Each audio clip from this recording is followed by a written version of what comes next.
NSA whistleblowers. How deep does the conspiracy go? This week, President Obama, right before President Trump took office, he's granted clemency to Chelsea Manning. Chelsea will be released from prison May 17, 2017. Basically, Bradley Manning is now Chelsea Manning, and she is a former U.S. Army intelligence analyst who was sentenced to 35 years in prison for theft and espionage in August 2013. Manning released classified information in 2010 to the online multinational media organization and associated library WikiLeaks, in hopes that the human rights horrors that these documents contain would reach the public. Many have questioned President Obama's decision to release Manning, but in his final White House news conference on Wednesday, January 18th, Obama felt that justice has been served, and also explained that Manning took responsibility for her crime by going to trial and that her prison sentence has been disproportionate in comparison to other leakers. Now, another infamous whistleblower comes to mind as the topic of Manning's upcoming release is discussed around the web this week. What about Edward Snowden, former CIA computer technician, NSA contractor, and expatriate, has been seeking asylum in Russia since 2013 for leaking highly classified documents about the NSA surveillance programs and capabilities.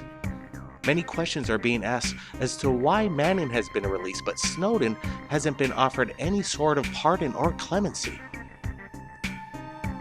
Well, according to several sources, Snowden has not filed for paperwork for a presidential pardon, along with fleeing the United States and seeking political asylum for our well-known adversary, Russia. Obama has stated that while acknowledging the petition for a pardon for Snowden, signed by over 1 million people, he stated he can't pardon somebody who hasn't gone before a court and presented themselves. Snowden stated in 2014 he'd volunteer for prison as long as it served for the right purpose. But he can't allow the law to become a political weapon or agree to scare people away for standing up for their rights, no matter how good the deal. I'm not going to be part of that. Snowden's response brings forward to a rather chilling inquiry. What information does he have that the United States is so afraid of, and why is Russia so eager to offer asylum? While working at the NSA facility on the island of Oahu in 2013, Snowden downloaded 1.7 million highly classified top-secret documents obtained from the U.S. Department of Defense, run by our national security agency. He knew, based on what had happened with previous NSA blowers, that he'd have to provide some sort of documentation if he were to have any chance of being noticed. Even his incredibly organized and well-planned release wasn't enough. At this point, the US government was so elaborately involved in a global conspiracy that no amount of information leaks could stop them. While he had the option to release the information to the public through a channel such as WikiLeaks, Snowden stated this: "I don't desire to enable the Bradley Manning argument that these documents were released recklessly and unreviewed. I carefully evaluated every single document I disclosed to ensure that each was legitimate in the public interest. There are also all sorts of documents that would have made a big impact that I didn't turn over because harming people isn't my goal. Transparency is." It seems that Snowden shows no remorse. But whether his actions were right or wrong, he still has gained access to some of the most secretive documents in U.S. history, and Putin seems on helping Snowden succeed with his agenda. Some sources say that Snowden has uncovered a global conspiracy, one that would shock the public and disrupt the fragile social-economic status quo that has been carefully planned and executed. But by whom? Snowden seems to know the answer to this cryptic question. There were actually two governments, that one that was selected and the other secret regime governed in the dark. A Federal Service report on Snowden and the stolen information states that it provides absolute proof that an alien extraterrestrial intelligence agenda is driving U.S. domestic and international policy and has been doing so since at least 1945. According to these documents, it's been confirmed that there is an alien race called the Tall Whites that has been working behind the scenes with the U.S. government in Nevada, Area 51, since World War II. These same reports also show that Germany's rise to power during the 1930s can be attributed to some alien assistance.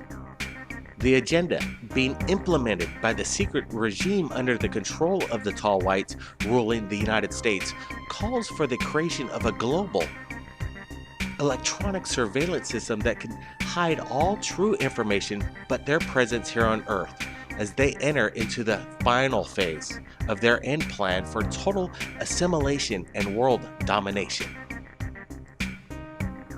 Now, could Russia be using the intelligence Snowden has gathered to plan a counterattack against these alien aggressors and possibly the United States? How deep does this conspiracy go, and what can we do to stop it? The secret seems to be with Snowden and his documents. We can only hope that he will continue to release this information as he deems necessary for the public awareness of transparency. Now, what will President Donald Trump decide? Will he grant clemency to Edward Snowden? It doesn't sound like it. He has some pretty harsh words for Edward Snowden. He says there's a death penalty placed for him. I don't know about this. I think that Edward Snowden was possibly doing the right thing. We interviewed Senator Gravel. He claims that Edward Snowden is a hero. What's your thoughts, people? What do you think about Edward Snowden and some of the information that he has yet to be released to the public? We want to hear your opinions, everybody, and keep your eyes on the skies. There's things up there, and have a steady hand.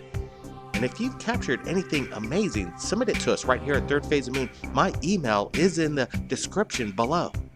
With respect to the fact that there are extraterrestrials and that they have been observing our planet for more than 1,000 years, and that they are reluctant to make official contact with us. I fully understand, since we are a very bellicose planet, and because of our nuclear capability, I think anybody should be very cautious about how they approach us.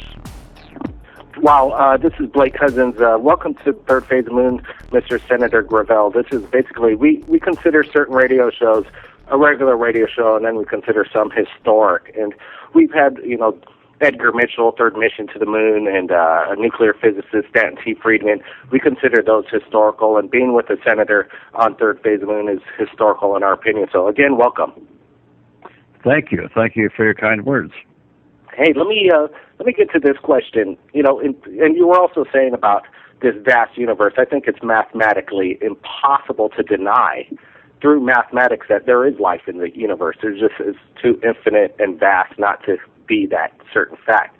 My question is, as a senator in Alaska, was there any kind of that you could share with us, the viewers listening from around the world? We're going to be posting this up on the world's largest YouTube channel, Third Phase of Moon, about protocol as your senator up there in case of maybe an alien, extraterrestrial craft that may have landed in Alaska, or is there any protocol? Let's just say ET landed, or there was a contact from a law personnel or something like this. Yeah, no, I have no knowledge of that from my Alaska experience, and so the answer to your question is no. My view then and now is that it's just logical that there would be extraterrestrial. And when you say it can be proven mathematically, I was not aware of that, but it is just plain logical that would be the case. Do you think it would be logical as well? This is the case, and we have been visited by ET for over 1,000 years, that maybe Congress should make some kind of protocol in regards to a phenomenon, a huge extraterrestrial event?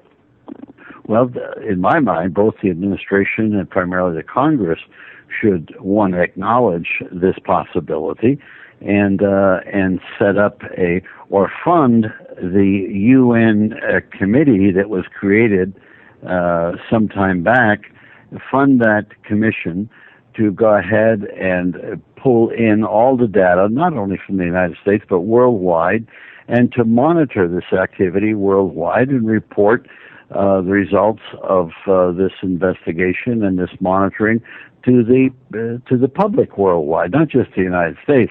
It's really infantile to think that our government withholds what it has discovered from the people of the United States and the people of the world. Other countries don't do that. France gives us every bit of information they have gleaned, and so does a number of nations in South America. But it appears that the military control this monitoring within the United States government, and of course the military is always beset by the elements of secrecy. And there's no need for secrecy in this regard. This is an issue that affects all human beings on planet Earth, and that whatever information is acquired about these extraterrestrials, it should be shared with all the people on Earth. I think we want to get to some other questions coming up in the program. We're going to be coming to break here in a minute or so, but I wanted to touch on some of the topics we're going to get to, and we want to ask you about about the certain leaks that Snowden has put out, and as well as the new. Yeah, it's quite an incredible story. We're talking about it right before you came on the show, that these characters out right now are absolutely almost cartoonish in its own way.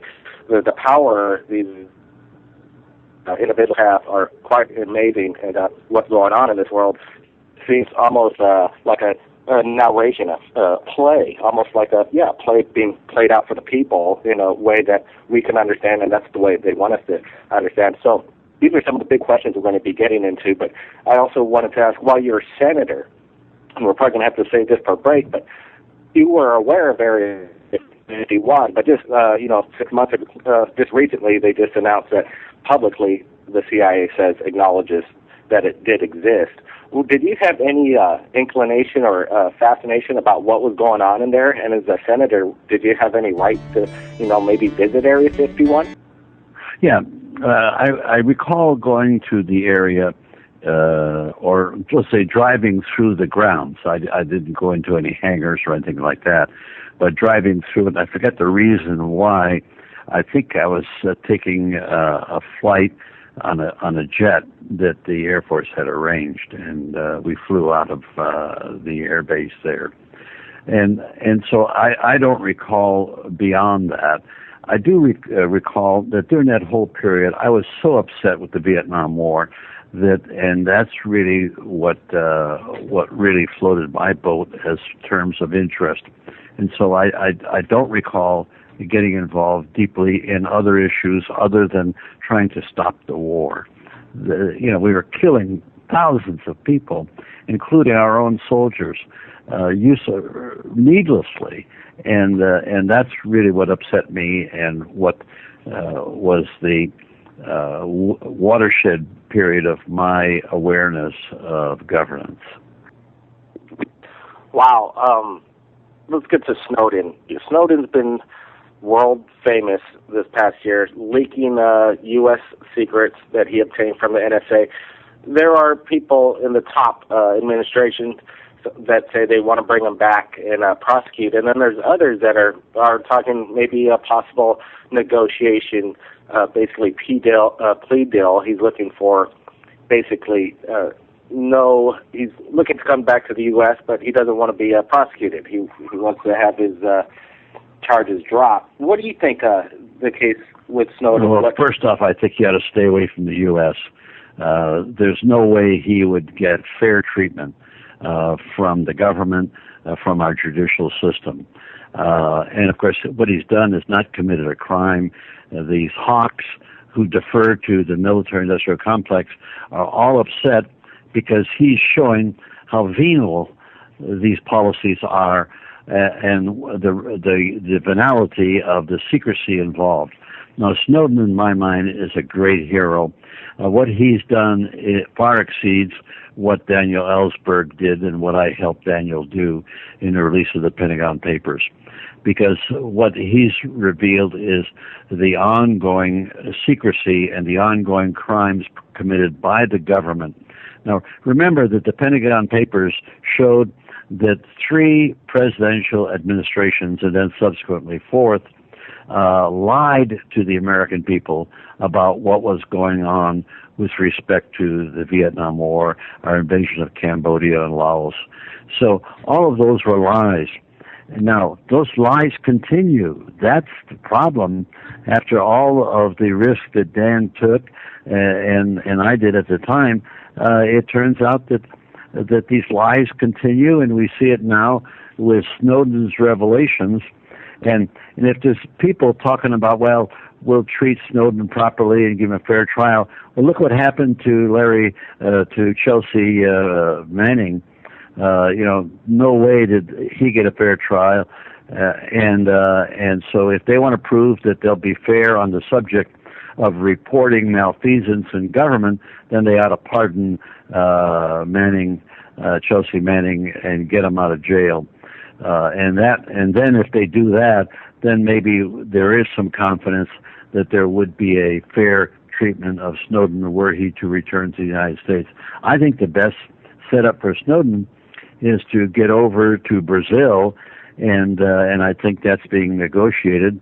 And as you know, Glenn Greenwald lives in Brazil and writes for The Guardian from Brazil, and Brazil would be a lot freer environment and a nicer place to live, particularly if you go down to Rio.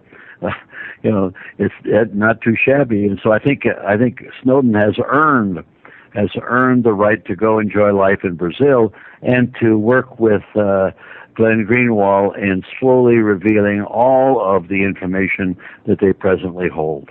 How do you stop the secrecy? I don't think you can. I think that what's going to stop itself, because what's going to happen is we are an empire in decline, and we will continue to decline. Now, Britain, when their empire declined, we moved in to fill the void. Will China move in to fill our void? I don't know. But I know we're in decline, and I know that secrecy is generic, not only to the military, but to anybody in power, because it serves 2 purposes. It covers up your mistakes, and it makes you feel more important than you really are. Keep in mind, when I was 23 and 24 years old, I was a top secret control officer for the Communications Intelligence Service in Europe. What we did is we wiretapped people, we opened people's mail. Now that was back in the 30 years, 40 years ago. And so we were doing it then, and we're doing it now. The only change has been that we have better technology today than we did at that time in Germany. And so the military and the powers that be are availing themselves of the technology that's at their disposal. But the whole purpose of this is to maintain themselves in power. The elites control our society and have from the get-go. When I say have from the get-go, I'm talking about the very foundations of American society in the 16, 17, 1800s. Wow. The secrecy continues. It just goes on and on. Obviously, there are some secrets that the public shouldn't be aware of for national security purposes and our safety. I totally agree with those are what you call order of battle. Those are order of battle. And there's no question that should be held secret. Here, I'll give you a good example. There's no reason why any senator in the United States or a member of Congress should know the schedule of the picket duty of Trident submarines in the Pacific and Atlantic. They don't need to know that information. It's not relevant to their task. But whether we should field submarines on picket duty, that's a policy question, and clearly the United States should know, the Congress should be the one to determine what that policy should be. At this point, I think that policy is primarily determined by the military, and the Congress merely signs off on that. I don't think that's adequate, but that's the way it works. There's photographs and videos of, these leaders and these criminals, basically Uday and Qusay out of Iraq, Saddam Hussein's sons. They show, after we blast them with an airstrike, their bodies to prove to the people, hey, we got them. And then Saddam Hussein, we got him and captured him, the video leaks of his hanging. And then the Libya event, we see Gaddafi being shot. Well, first there's an airstrike, and then we try and take them out. We fell, and then I guess some people on the ground, some citizens of Libya take them out. This is all shown to the public. But when we take out a major bad guy that inflicted so much pain on the United States in regards to 9/11, Bin Laden, why aren't we? Do you think we should have been shown the videos and the photos of Bin Laden embodied? Yeah. First off, there's no question. He should have been captured alive and brought to trial. But they didn't want to do that because they didn't want to reveal a lot of information which may be very inaccurate with respect to bin Laden's guilt and complicity in a lot of these events. And so they didn't want to do that. So from an executive point of view, from Obama's point of view, the best break that he could have is to have bin Laden killed in the process of being captured.